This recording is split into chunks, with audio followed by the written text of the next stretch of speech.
Bismillahirrahmanirrahim. Assalamu alaikum.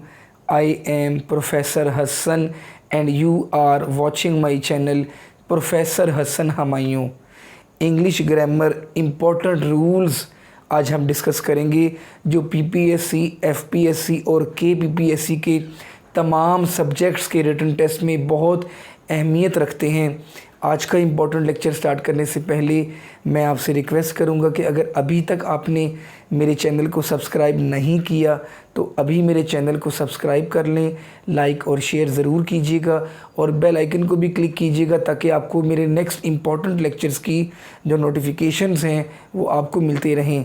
Let's start. सबसे पहला word है attack.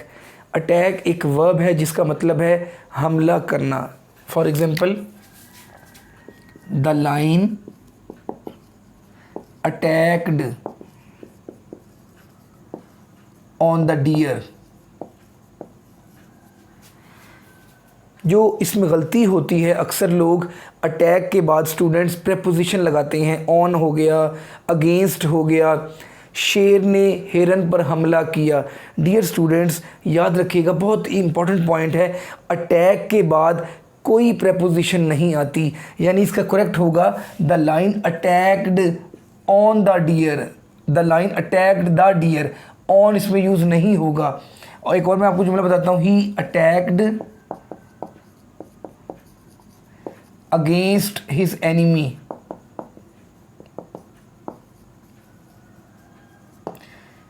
He attacked his enemy. Against will not be used. What did you learn? Attack is the verb. Whenever there is any sentence in which attack has been used, you will not use any preposition in, on, or, from, any preposition after the word attack. That's a very important one. The lion attacked the deer. He attacked his enemy. Preposition will not be used. Next one is enter. Aslam entered into the room. बहुत से student जब जुमला कोई बोलते हैं enter का और या फिर कोई जुमला लिखते हुए गलती करते हैं, याद रखिएगा कि एंटर के बाद भी कोई प्रेपोजिशन यूज़ नहीं होती। जब कोई इंसान अपने जिस्म के साथ बॉडी को मूव करे और एंटर की बात हम करेंगे तो प्रेपोजिशन नहीं इस्तेमाल होगी, यानी Aslam entered the room, into will not be used. हाँ, अगर ये कहा जाए ही entered into the discussion,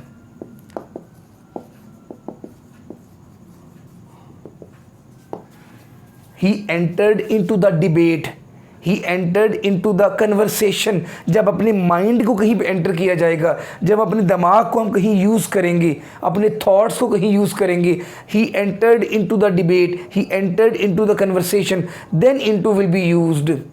enter के बाद अगर आपने अपनी बॉडी के साथ कहीं दाखिल होना है, बस में आप दाखिल हो रहे हैं, कमरे में दाखिल हो रहे हैं, कॉलेज में आप दाखिल हो रहे हैं, गेट से एंटर हो रहे हैं, then after enter no preposition will be used. लेकिन अगर आपने कोई थिंकिंग की बात करनी है, आपने किसी डिस्कशन में, कन्वर्सेशन में इंडल्ज करना है, पार्टिसिपेट करना है, देन आप एंटर के बाद प्रेपोजिशन लगाएंगे। अ very important one. Next is both of them are not sitting in the bus.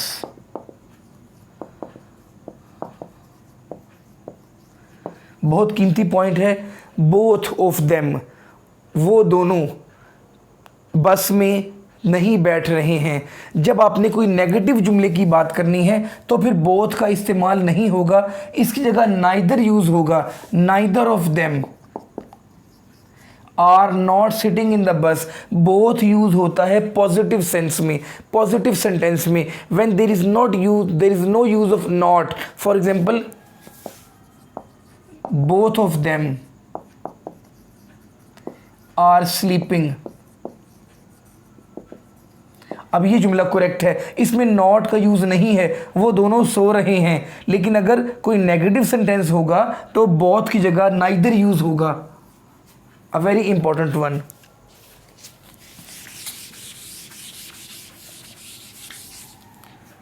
Take और गिव का इस्तेमाल अगर मैं ये कहूँ स्टूडेंट्स, ये बच्चे बोलते हुए भी गलती करते हैं, students are giving exams,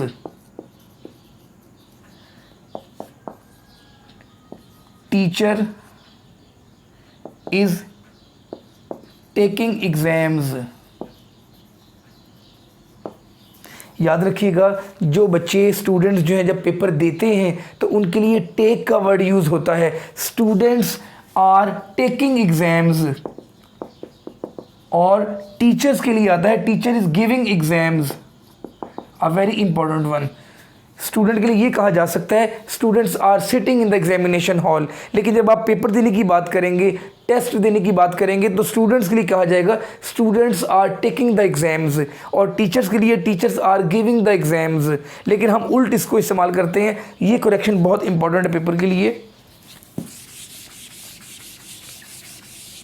next है अफ्रेड, डर जाना, to be frightened. The girl was afraid from the lion, from the dog, you can use anyone। लड़की डॉग से डर गई थी। अफ्रेड के बाद हमेशा ऑफ आपने प्रेपोजिशन यूज करनी है। The girl was afraid of the dog, that person was afraid of the line. After afraid you will have to use of as a verb, as a preposition always. You will not use anyone else. Of will be used after afraid. Next is believe. Believe के बाद हमेशा आपने इन preposition लगानी है। हम अल्लाह की वहदानियत पर यकीन रखते हैं। We believe in the oneness of Allah. We believe in the prophethood of the Holy Prophet sallallahu ta'ala alaihi wasallam. I believe in you. मैं आप पर यकीन रखता हूँ। On will not be used. I believe in you. Next one is, these are very important ones. Actually जो nouns है ना, किसी भी शख्स का नाम, abstract noun, पहले मैं आपको बता दूँ abstract noun क्या होता है। All those nouns, all those things which we cannot touch, जो भी चीज़ें हैं, फॉर एग्जाम्पल इंटेलिजेंस हो गई, जहानत है, ब्रेवरी है, ब्यूटी है, अमूमन नाउन्स के बाद जो अमूमन नाउन्स से पहले दा नहीं लगाते जब इसको जनरल सेंस में यूज़ किया जाए। लेकिन अगर हम नाउन्स को पर्टिकुलर सेंस में, ख़ास सेंस में यूज़ करें तो उससे पहले दा जो डेफिनेट आर्टिकल है वो इस्तेमाल होता है। फॉर एग्जांपल मैं आपको इन तीनों के एग्जांपल्स देना चाहता हूँ, बहुत इंपॉर्टेंट टॉपिक है ये। ब्रेवरी एक नाउन है, एब्स्ट्रैक्ट नाउन, इसको हम छू नहीं सकते। बहादुरी, समर, गर्मियों का मौसम, ये भी एक नाउन है। पानी भी एक नाउन है। Bravery is a great virtue. अब अगर इससे पहले दा लगा होगा तो ये गलत होगा जुमला, क्योंकि बहादुरी जो है इससे पहले दा तब लगाएंगे जब ये ख़ास सेंस में ब्रेवरी यूज़ होगी। मैंने किसी शख्स की बहादुरी की बात नहीं की, ये एक जनरल सेंस है, दैट इज़ जनरल सेंस, तो इससे पहले दा लगाना गलत होगा। हाँ, अगर मैं ये कहूँ the bravery of Atif is remarkable, मैं बहादुरी की बात कर रहा हूँ एक ख़ास बंदे की, इसको मैंने अब एक पर्टिकुलर सेंस में यूज़ किया। ये एब्स्ट्रैक्ट नाउन है जिसको छुआ नहीं जा सकता, जिसको हम देख नहीं सकते। ये जो नाउन है एब्स्ट्रैक्ट, जब ये ख़ास सेंस में यूज़ होगा तो इससे पहले डेफिनेट आर्टिकल इस्तेमाल होता है। समर, अगर कहा जाए the summer is a hot season, ये एक गलत जुमला है। समर एक नाउन है लेकिन ये एक जनरल सेंस में यूज़ हुआ इस जुमले में, इससे पहले दा नहीं लगाएंगे। अगर ये कहा जाए, ये दा गलत है, अगर कहा जाए the summer of last year was very hot, तो ये जुमला ठीक होगा। The summer of last year was very hot. Next last one है वाटर। वाटर भी एक नाउन है, जब इसको मैं जनरल सेंस में यूज़ करूँगा तो इससे पहले दा गलत होगा। For example the water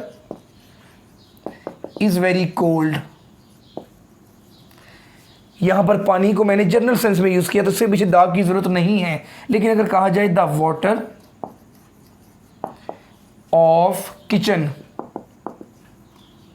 is very cold. So now that will be the correct one. What did you learn? There are nouns, there are names of horses, they can be dogs, lions, this can be bravery, water, intelligence, beauty. Whenever the noun is used in a particular sense, then it will take the as a definite article before it, and if it is used in a general sense, then there is no need of the article before that noun. I hope that you have enjoyed that video. I need your comment, the precious comment on today's video. Assalamu alaikum.